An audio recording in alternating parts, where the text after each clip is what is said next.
welcome you all here on this pre-Gasparilla Day. Exciting. I want to first thank you guys for coming out, and also thank everyone who's worked so hard to put the exhibition together. I hope you all had time to check it out downstairs. Special thanks, of course, to our directors, Zora Carrier, who is our supporter-in-chief. And then our staff, of course, Tyler and Bianca and Phaedra. Sarah's not here, Azra, Sylvie, our installers, James and Eric, all our great interns.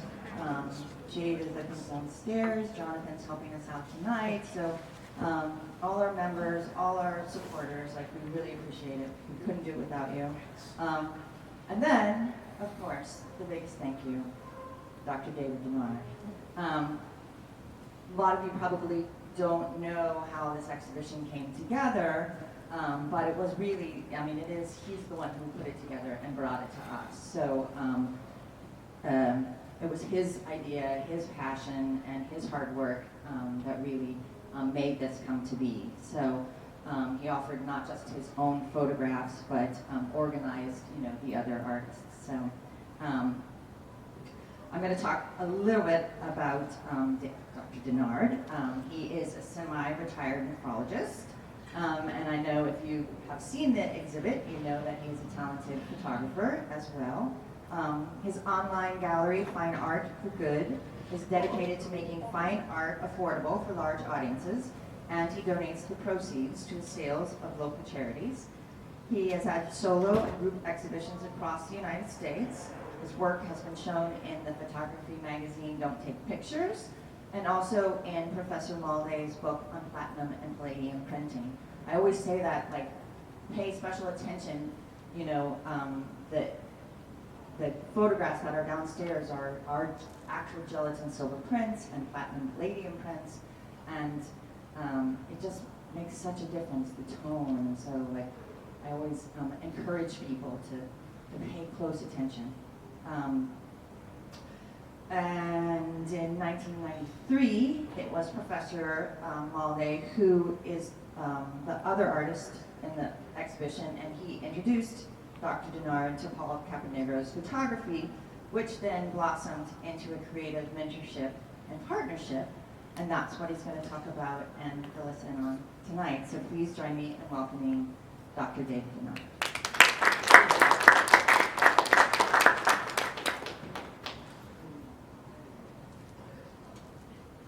Thank you. I'll review a little bit of what Robin said. And first of all, thank all of you that are here physically, and thank all of you that are online. It's very special for me to be here. My family lives here. Louder? Tyler? Tyler? He's probably downstairs. Yes, the mic is on. You will just have to Here? speak Is that up a better? little How's bit. that? Yes, that's perfect. All right. Yeah, okay. So anyway, I was saying that this is a special pleasure because I grew up in Temple Terrace and Clearwater. Came to the area in 1958 when the University of South Florida was starting, and was on the original administrative staff. So it's really a pleasure for me to be here tonight. Speaking of which, my brother, my nephew, see what that up around. So anyway, again, I thank everyone for being here, and I thank Zora for being the person who said yes, do it, and a million thanks to Rob, who put in countless hours. We have a couple of emails, and down the ceiling here. So thank you all, and thank you to Paul for being gracious enough to let me share his work at various venues. He was very gracious, and also to Pradip. I already told you that many years ago Pradip introduced me to Paul's work. Well, there's Rob. There you are. Okay, don't worry about you. Keep an eye on your brother. So anyway, so I'm not going to redo some of that history, but Pradip started this wheel. I guess I started it at an exhibition I went to. Hung around, talked to him, invited me over, showed me the book I'll show you, and I was so moved by that book. Afterwards for 4 years, when he opened it, I was just sort of transported into this other world. And I knew nothing about photography, art, and I said, oh my goodness, art and spirit, they're related. So that started that trajectory for my work over the years. And so it's really quite a neat circle to have Pradip, Paul, and myself, and now me back home. And this is the image that started Pradip. He saw this when he was 17 in London, and he said, I want to be a fine art photographer because of this image. So that's the influence in the title. And the impact is just the overall impact that Paul has had on the field of photography for many years. And he continues to do so. He's still productive, having shows around the country. Tonight's talk goes titled Paul Caponigro, The Wise Silence. Okay, the first time I had a conversation really with Paul, he sat down next to me at lunch. I was at a workshop with his son, and this guy sits down next to me, this old guy. I realize now he's younger than I am now, so it's 20 years ago, whatever. I said, oh, that's old. But, so I didn't really have a conversation, I just didn't know who he was. And I said, hi, I'm Dave. He goes, hi, Paul Caponigro. And I kind of I'm done. I go home. So I went to a workshop with Keith Carter up at Maine Media, so now probably familiar with that. And I saw that Paul and his son John Paul, who was the master of digital photography, were having a show. And I said, well, he won't be there, but I think I'll take this book, which is one of my favorite little spiritual books, and just happen to have a copy of this Temple Terrace, which you've seen the exhibit, you'll see that. So I came up to him and I said, you know, I'm just having you, will you sign this? Why would you want me to sign that? It's a book cover. I said, well, because that's what your work is about. And he just melted like an ice cube in the sun. And he gave me one of these. He said, let's talk. You know, let make people get that. So that was the first time I really had a conversation with him. And as you can see, he was all smiles. Let's see. So I'm going to share some quotes. The ones that have his name in italics are his quotes. There's some other texts that I've gathered from different places, and there's not really a source given for those. But I hope to give you an idea of Paul as the photographer, the person, the mystic, the poet, the musician.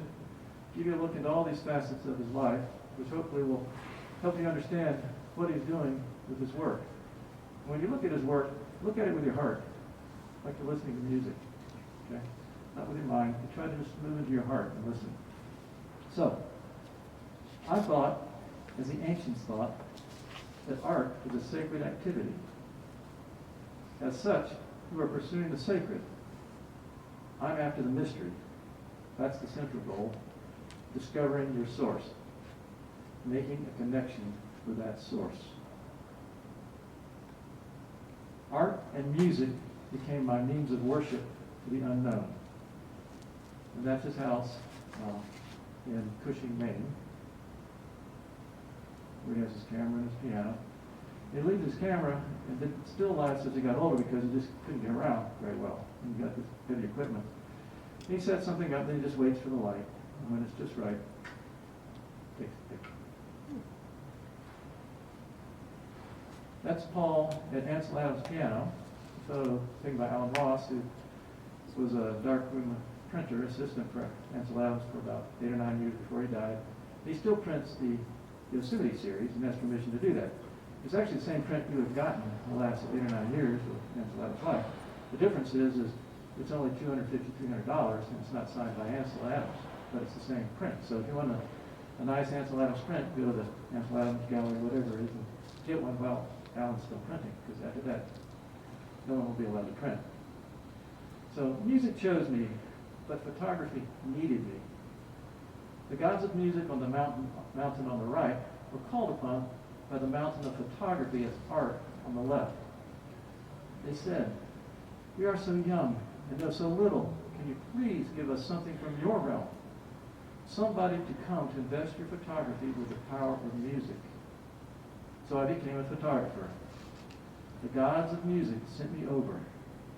In both cases, I was chosen by music in order to put it into photography. Now I'm going to let you hear Paul in his own words.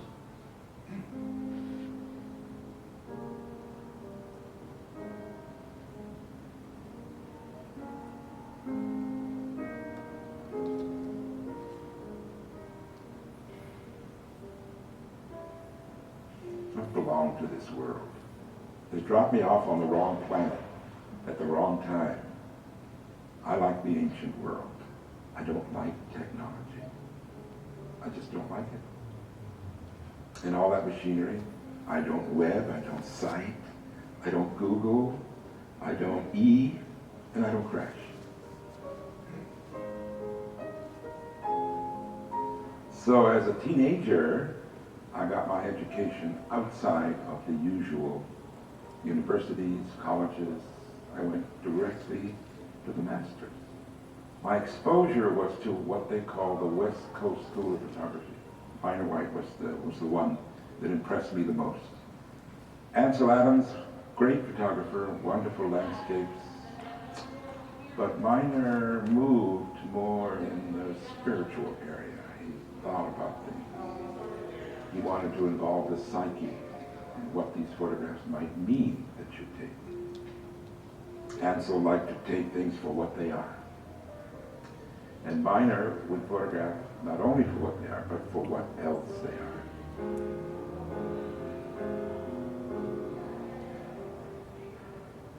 In order to be a good photographer, you need to work more on your emotions than you do on your technique.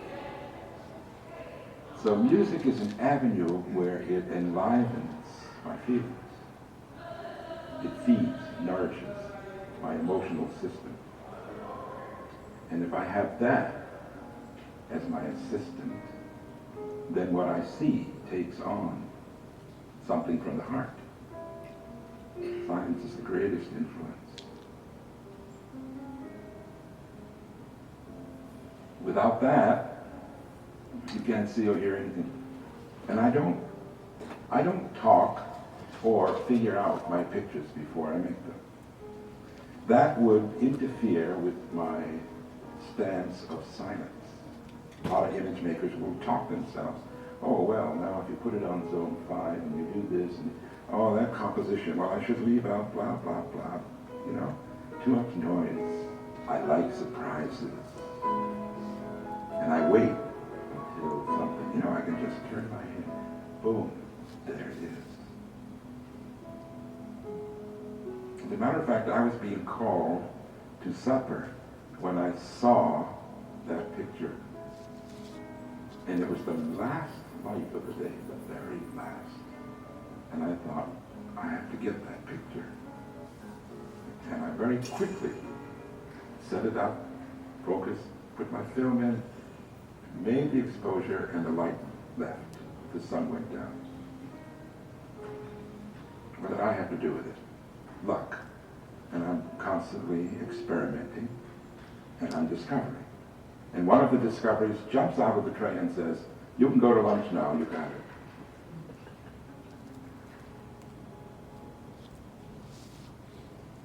You bring nature here.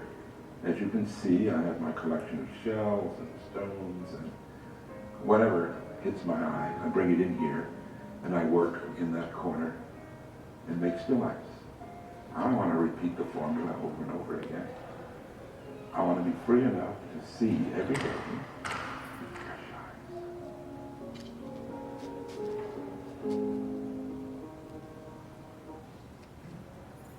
Okay. And that music is Paul piano playing. And before we go further, I knew I'd forget something. I wanted to thank my friends from junior high who are here, and their wives, and my nephew. So this is, again, I knew I'd leave somebody out, so I'm going to backtrack now. Now next I'm going to give you all in my words. And this is a story I wrote for a writing class that was being given by a good friend of his, Kat Kiernan, who is a wonderful photographer, writer, artist, video. So I took the class with Sean, and he inspired me to write this story. It's all true.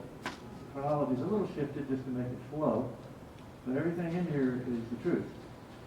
So it's called The King of Zabriskie Point, which is this photo here is Zabriskie Point. And there aren't many color photos of Paul, so I brought this so that those that attended could see one of his color works. There are not many that goes around. That's a quote from him. So, let's see if I can. The King of Zabriskie Point. Zabriskie Point, 1985. A shutter clicks. Dalton, Georgia, 2019. A mouse clicks. My mouse. Cibachrome color print. 12.5 inches by 19 inches. Great price. Not many color prints by him, capital H. My collection will like it. A conversation with a gallery owner. Suddenly she's excited. He knows the king. I'll see what he says. He lived in Santa Fe for 30 years. He might be interested. Tell her to call me, the king says. Large retrospective show planned for January 2020. A big deal for the gallery and for Santa Fe. September 2019. I'm going to go out there if my health permits. Me? I know the owner would love that. I think I'll rent a car and drive to California. Me? You're out of your frickin' mind. You'll be 87 winters by then, said to myself, of course. A week of thought. Let me drive you to California if you want to go. Better than let him try. King's response. Thanks. I appreciate the offer. We'll see. October. Thanks. I appreciate the offer. We'll see. November. Thanks. I appreciate the offer. We'll see. December. Thanks. I appreciate the offer. We'll see. Time and plans live differently for the king. I decide to go, my future a fog. Many friends in Santa Fe. It will be a great show. That's enough. Invitation to private reception received. Arranged to stay in the same hotel as him. January 9th, Thursday, I arrive. Reception at 6. The major players are there. Countless old friends. Incredible talent. The king holds court. His throne in one corner. He smiles and remembers. Gives his subjects their desired due. He never moves. Just talks and smiles. January 10th, Friday, public reception. No word. I have a flight home Sunday. I meet the king's ex-queen. She's still a queen. We chat. She disappears. Returns later. He said, you're driving him to Monterey Monday. Thank you. And thank God. We were worried. She still cares.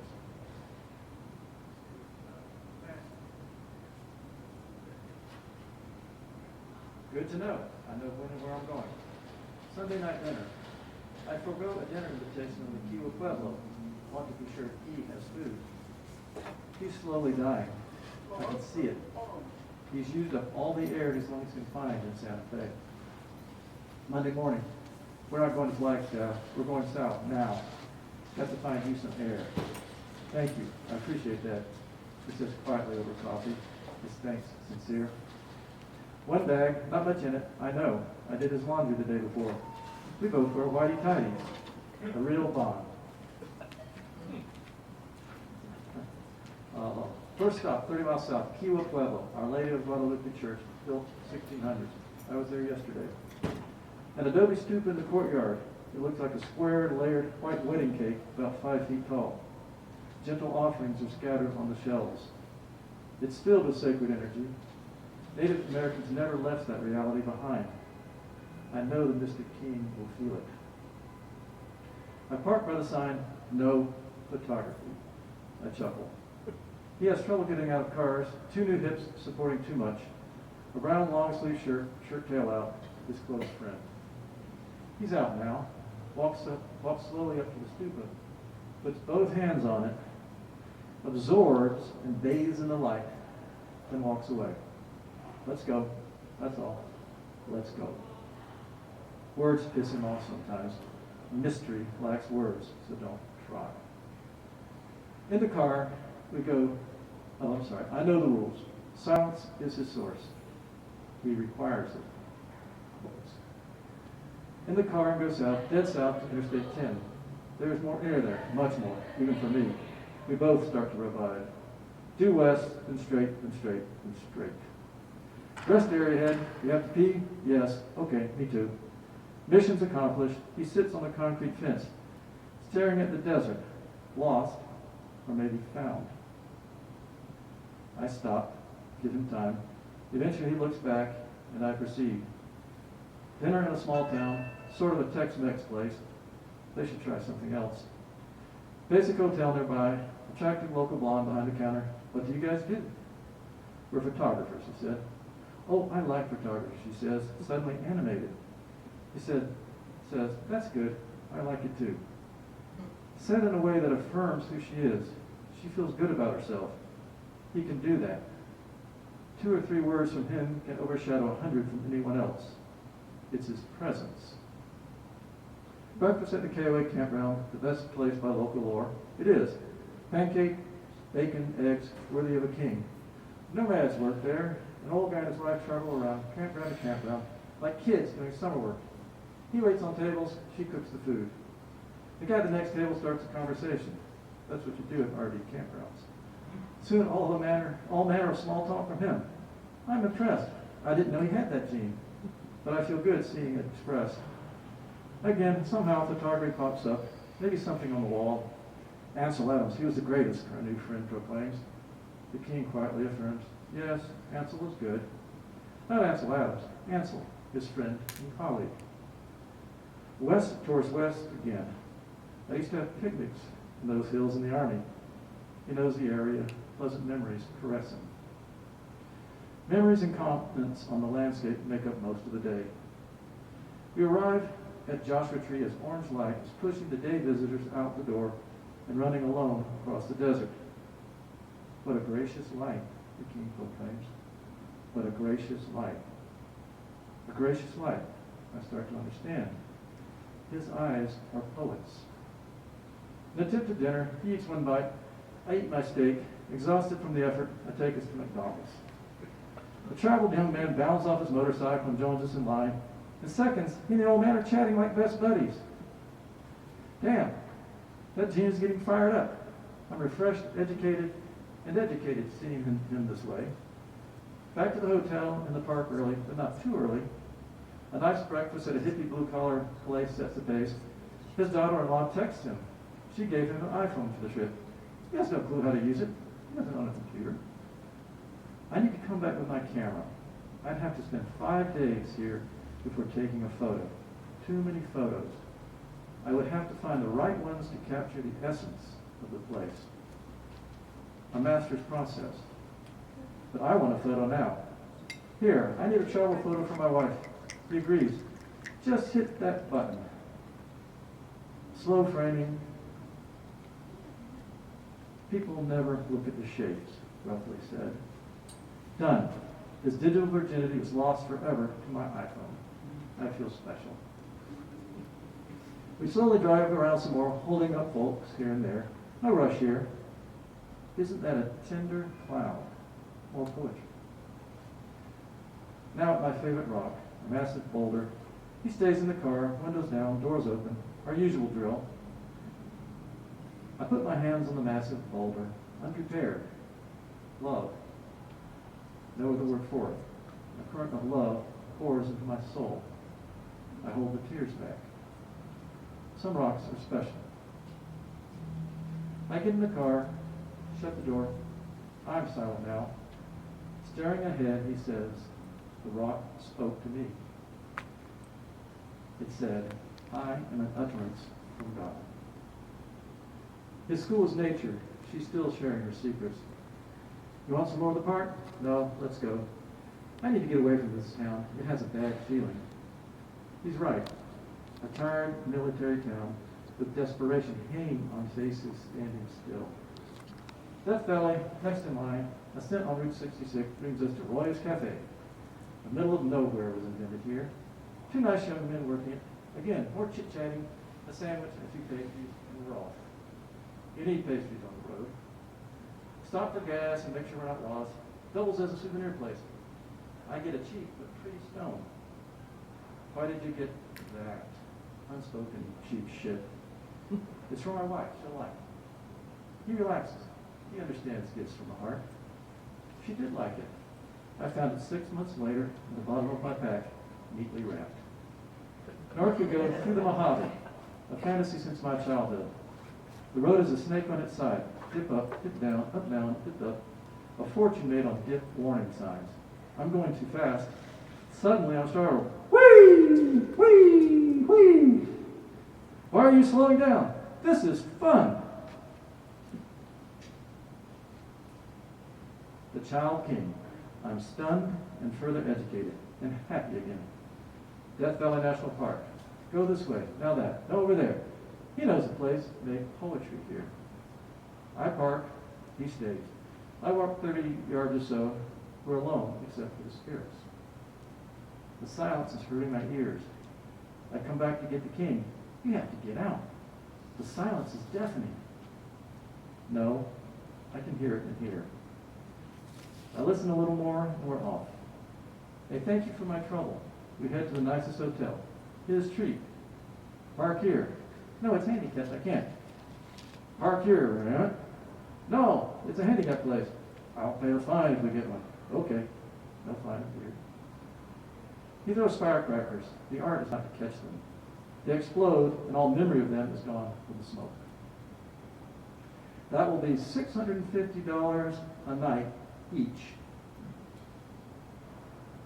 Neither of us want any part of that, but we do eat there. Apparently they did not recognize the king. Off to the second nicest hotel, much better, $245 each. The dark-haired clerk enjoys his job. He likes people.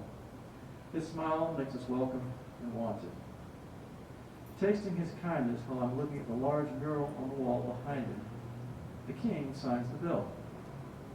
The clerk notices me staring and proudly smiles. Oh, you two should go there before you leave. It's called Zabriskie Point. That is a look at Paul, and we'll expand on some of these ideas. So let's talk about the making of a photograph. Silence and presence. Both are needed in order to see and feel and make a photograph.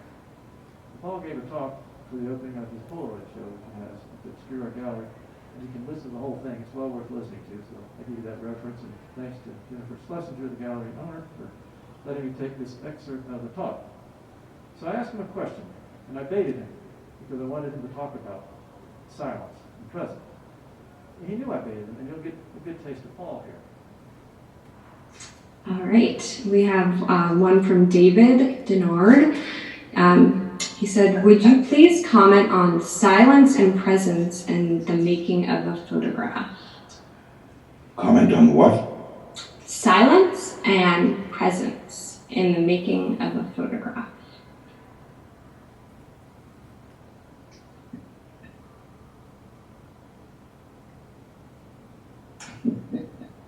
Listen, you wise ass.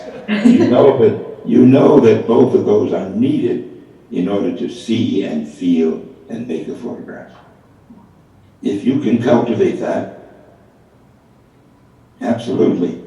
If you want to meditate in order to cultivate that kind of silence and presence, you should do that. But yes, indeed, silence is a dimension, it's a medium, and one should know what that silence is. You learn how to listen when you are able to arrive at silence.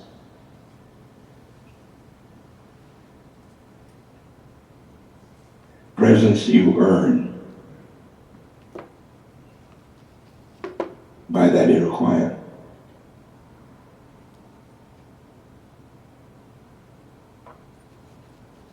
Well, that's a beautiful way to end our talk. I know David probably planned that, don't you think, Paul? Hello, David. So, typical Paul, he figured out I was baiting him, and he let me know it. He's very perceptive. So here's some thoughts on silence. This is a portrait of mine of a monk in Tibet, in a Bon monastery. Silence is the true source of all creation. It is not a lack of sound, but rather a living reflection of the original word waiting to be manifested. It is the matrix in which all things rest, the elusive ether. I think it is. Presence is the awareness of the fabric of the universe, which is silence.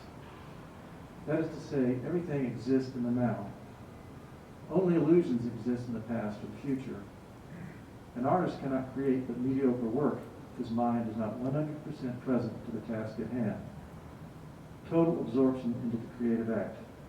That is where your greatest work will be done. Silence and presence are two sides of the same coin. If you are present, then a deeper understanding of silence will permeate your work. If you are not silent, you can't hear what is being whispered to you in the present moment. Silence and presence must be sought after. Though they are always within you, they await your discovery. And that's an image from Tibet also of mine. Achieve the mystery of stillness, presence, and you can experience a dynamic interaction with the life force that goes far beyond intellectual thought and touches the deepest wells of existence. Now, Paul said that presence is earned, and it is. It is, various religions have techniques, a lot of breathing techniques to bring you to the present moment. Eckhart Tolle's made it very popular in a Western way. But for most people, there's an effort involved. Occasionally, people have spontaneous movements into these higher states of consciousness. Different saints have these, sudden. Eckhart Tolle hit the bottom so far he bounced up, and suddenly he was present. But for most people, there's an active effort. If you ever try to be present, you'll discover that it's not easy. But if you keep at it, eventually you'll get better at being here, now, in the present moment. Each person is unique and must find their own way into these mysteries. Though they may follow roads others have traveled, those roads will only point to the destination. To reach the final destination, one must travel alone. And this is Paul in Death Valley. So let's talk about the heart. Paul talks a lot about the heart. I work to attain a state of heart, a gentle space offering inspirational substance that could purify one's vision. Photography, like music, must be born in the unmanifested world of spirit. This is an image of Pradip.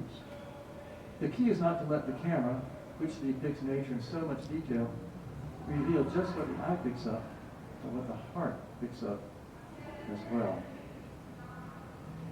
Images are made from the heart. You have to be pretty quiet in the brain to apprehend what emotions are finding. You partly see it with your eyes, but mostly you see it with your heart. You have to sense that and keep that alive. It's meditation and action. And for Paul, he once commented that this photo of his was the dividing line, he said, between the seen and the unseen. That's what this photo represents to him, symbolically. Whoops.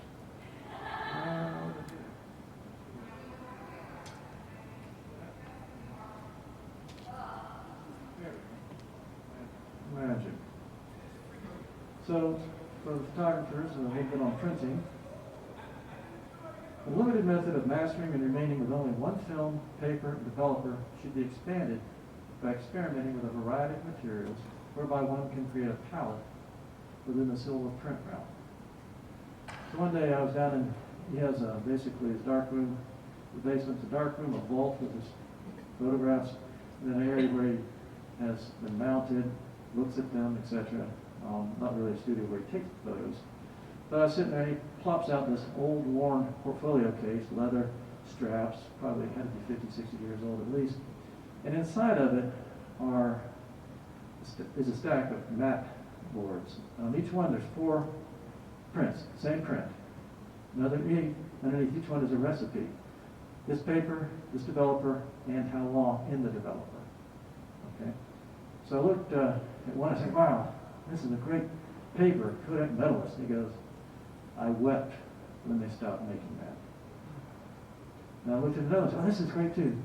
Yes, same thing. And if you think about it, it's kind of like Picasso, let's say, in the paint company says, Pablo, I ain't gonna make that red anymore. Sorry, find another red. And you know what, now I'm not gonna make the blue. So you gotta find someone else to make that blue you've been using. So these masters, their tools were taken away from them over time. And as Paul said, I had to find other means, other tools to say the same thing. Okay? Allow the voice of the print to speak to you by seeing tonalities as areas of feeling, quietly and vigorously interacting and functioning as more than mere translations of light reflecting from the surfaces of objects. So for Paul, each tone is like a note of music. Okay? And he always has music on in the darkroom when he's printing. And I couldn't find the quote, it's somewhere, but I couldn't find it. He talks about the alchemical process by where these emotions, which are so pure within the music, are transferred alchemically into the print. So really Paul captures the essence of something by being present. Then he weaves this, I call it grace of the heart when he's printing. There's a grace to his work that I think is unique. It's this special grace that you'll find in his work. Here's his first digital photograph. Whoops, that was too fast. There we go. So this was as we pulled into Joshua Tree, and you see that light I mentioned running across, and I handed him the camera, and again like he was looking on the view glass, the ground glass, and finally he stops, showed him what to hit, and whoop, and again he handed me that. Like I said, people don't pay attention to shapes. Well, that's a lecture. Paul doesn't give lectures. He says one thing: either get it or you don't. He says something that's so loaded, and you can take that into all your photography and start thinking about shapes. But he's not going to spend and show you a bunch of examples, blah, blah, blah. He just says, people don't pay enough attention to shapes anymore. Here's the camera. That's it. So a little on composition. So sorry about the shadow, but kind of prophetic. So I was working on this print for him, and I'm like, I had a minimum of 25 work prints. Get the snow on the bottom, get the tree right, the shadows under the roof, and the road shiny, and he looks at it for about 2 seconds, and he goes, oops, there, where'd it go? There it is. Covers up, says, that's your photograph. Again, another lecture, right there. What's he thinking? I'll go ahead and tell you this story. I wasn't going to, but we're going to dinner. When I met Paul, I'd been in shows and different stuff, and so I said, Paul, I think I know what lens I want to use. Oh, could you possibly know what lens you want to use? You don't know shit about composition. And now you can take that one of two ways. You can take it personally, or you can laugh and say, what's he trying to teach me that Paul Caponigro knows that maybe other people don't? And that's all. You have to approach it that way. He's an old school teacher, but he never says anything to build himself up. Some people that do critiques, they're just building themselves up, quite frankly. So if you ever leave a critique and you feel worse than you went in, don't go back. Okay?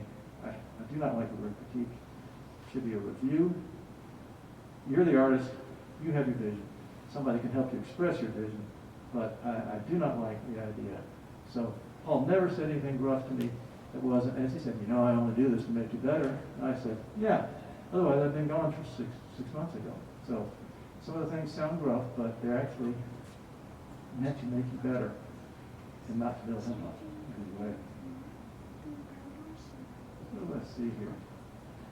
This is what that lecture was saying. Leaving things out is the beginning of composition. And you can see this lovely compositions, nothing wasted. On portraiture, I like what he has to say. This is a photo of David Malcolm Kennedy, one of my Platinum and Palladium mentors. And here's what Paul says. It's one thing to make a picture of what a person looks like. It's another thing to make a portrait of who they are. This photograph, I have no idea where it came from, because we were going to dinner and he forgot something. I said, let me get your portrait. I got all these portraits of him doing this, and he was making faces and all that. And then I looked at it, and there it was. I said, I don't remember taking this. And Sean Perrin, I mentioned before, has this thing. He says, sometimes when you photograph a man in a black gown and a black hat will come up to you and tap you on the shoulder and say, "Yeah, I borrowed your camera." Click, and you give it back to you. And that's what happened. I had no idea. I was like, where did this come from? But it captured this fella, heart and soul, which I love. He's a wonderful, wonderful friend. Now, I have modified what Paul said. It's one thing to make a picture of what something looks like. It's another thing to make a portrait of what it is. Okay? So for Paul, really, I think all of his photographs are portraits, because he's trying to give you what it is. Okay? Does somebody tell me what time it is, just out of curiosity? Quarter to. Okay. Well, we got a little more. We're almost done. This is an example of a portrait of a sunflower and a portrait of my wife. Interesting how similar they are. But again, I think all of Paul's photographs, he was trying to show what it is, not about something. Acknowledging the source. This is a photograph of mine from Bhutan. Art is God in expression. The connection between the God forces creative aspect and art is rarely appreciated as man tends to take credit for his creativity and assumes it has been gained by his own hard work and natural talent, to which he rarely attributes God as his benefactor. Perhaps the greatest way to open the channels of creativity is to become grateful for the gifts you have been given. This will open the doorway for more to come into you, and the flow will continue to expand into a mighty river. This river will cleanse all in its path. In Paul's words, the only way a work of art can become great is for one to acknowledge that it doesn't belong to anybody. The greatness is in constantly giving back, coming to an acknowledgement of the source. If the individual personality can relinquish its insistence on concepts like, this is mine, I did it, this is original, nobody else has done it, it goes straight for greatness, for the essential spirit. So I'm going to read now, close 2 poems of his.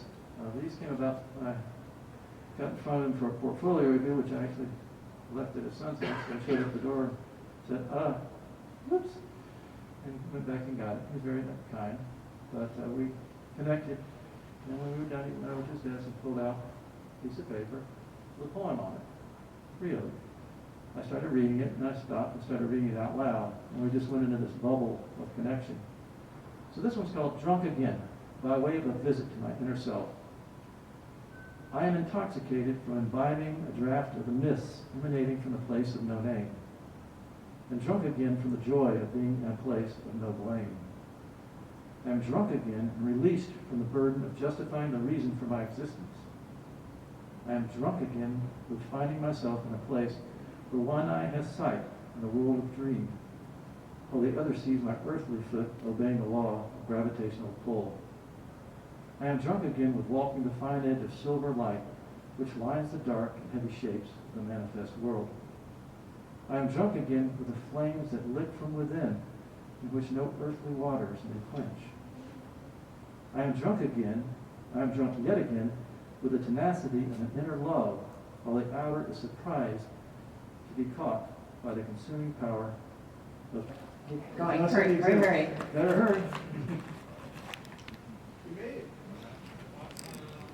I want to know who made the huge pizza. Tranquility. So, I'm going to finish now with the last poem. And right here. There we go. Okay. So this is the backstory, and he actually printed this out.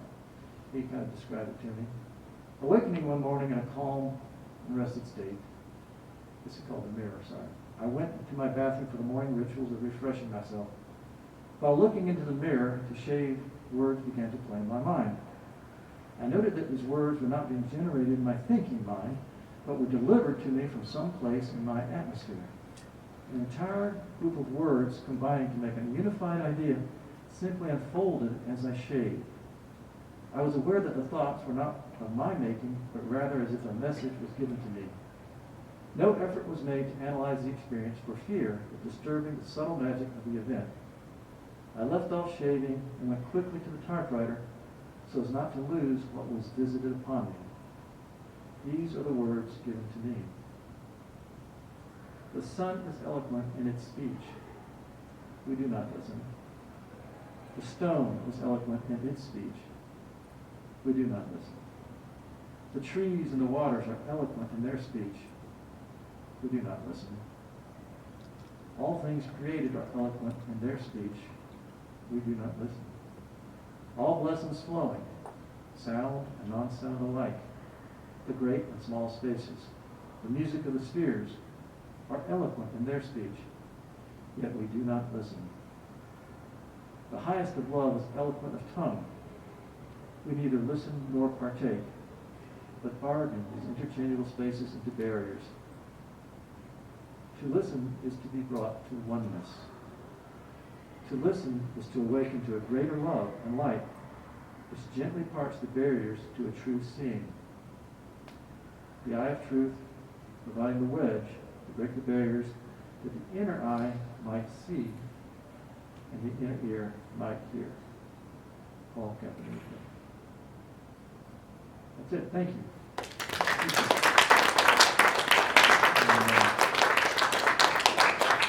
If there's time, I don't know if there's time, I'll answer a few questions, but no technical stuff, because I won't know the answer, I guarantee you. Don't ask me what cameras, what developers, just anything else. I do want to say, I found it very interesting, like, David and I did not talk ahead of time. He did not know I was putting quotes in the exhibition. I didn't know he was, presenting quotes in the talk.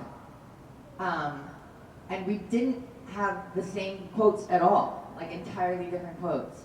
But I think we both, now I feel a connection, because it's like to let the master say it himself, you can't even like. No, Rob did a great job. We call it, in golf they call it ham and egg.